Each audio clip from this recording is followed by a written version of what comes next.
Well, hello, and thank you for joining us for our Feed, Read, and Grow Lactation Educational Series. I'm Sheila Umberger. I'm the director of the Roanoke City Libraries, and I have with me Dr. Cameron Johnson today. Hello, and I think we're going to talk about the benefits of breastfeeding. Yeah. There's a lot of those. There's a lot of them, both in the short term and in the long term. I'll start, as a pediatrician, I'll start with the benefits to the babies and the kids. Yeah. We know very clearly that babies who are breastfed or get human milk as their nutrition source are healthier. They have less infections, both of their belly and of their lungs. They tend to have less ear infections, partly because of the mechanism of the suckling process is a little bit different.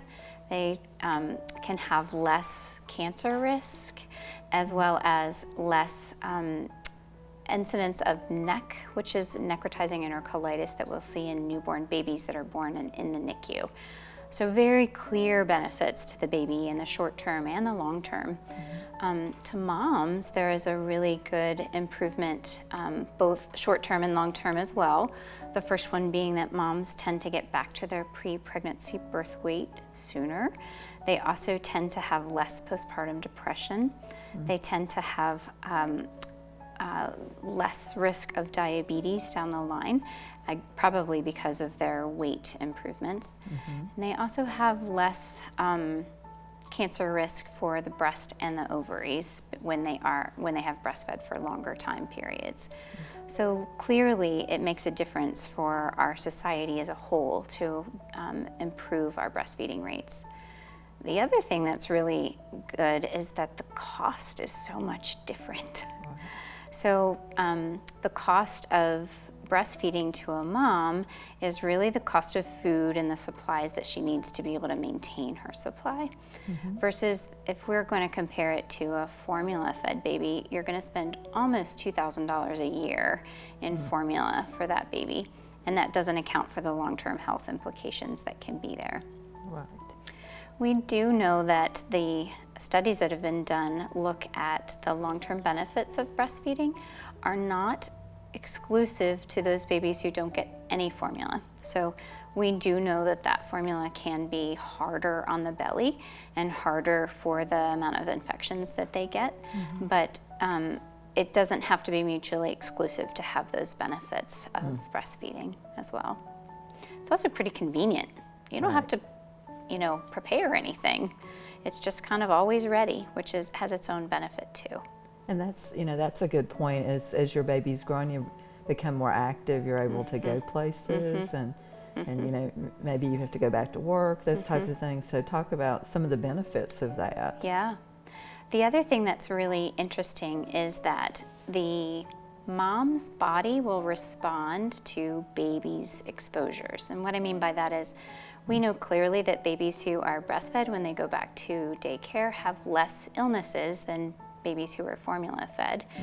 And we think that is because mom's breast milk will respond to the illnesses that the baby is presenting with. So if the baby has a cold, mom's immune system can build the antibodies that they need to be able to fight that infection and give it to the baby. So it's a little passive protection right from the get-go.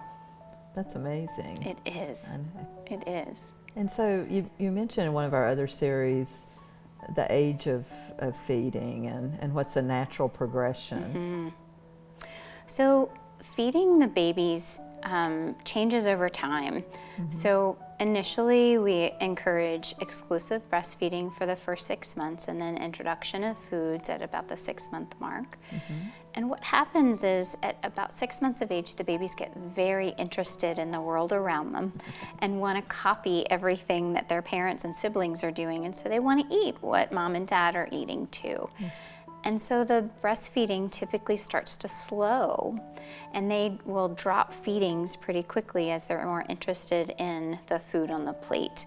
And they also get introduced to water, and so quickly their number of times that they're feeding from the breast is significantly less. And the best part about breastfeeding is the supply will match the demand.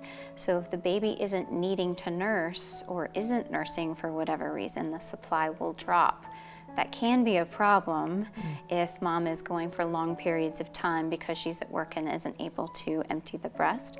But it works beautifully for that natural weaning process as they get older. And a lot of moms will continue to nurse even after they're, 18 months, 2 years of age, because it is part of that routine and still is giving that immune protection and those good antibodies as well as the good bacteria to help maintain that good healthy lifestyle. And what other kind of resources would you recommend on the benefits of breastfeeding? There's a lot out there. There's a couple good websites that we'll go through. Really good benefits to mom. The CDC has a ton of information. So does the World Health Organization, and there's another organization called the First 1,000 Days. And that 1000days.org will have some good information about kind of the benefits of breastfeeding around the world. But ironically, our library system has a wealth of information that are available, my understanding is, to parents for free. Yes, we have a parent resource center at our library where we have a lot of books on breastfeeding and other topics. Yeah. So yes, the public library, we're a great resource as well. Yeah, absolutely, and have been for many years. That's our goal. Yeah, yeah. Is there anything that we haven't covered that you'd like to add? Oh, I could talk about this all day long. I think the biggest thing that I would tell moms and dads is it's worth it. Yeah. It's not always easy, but it's worth it.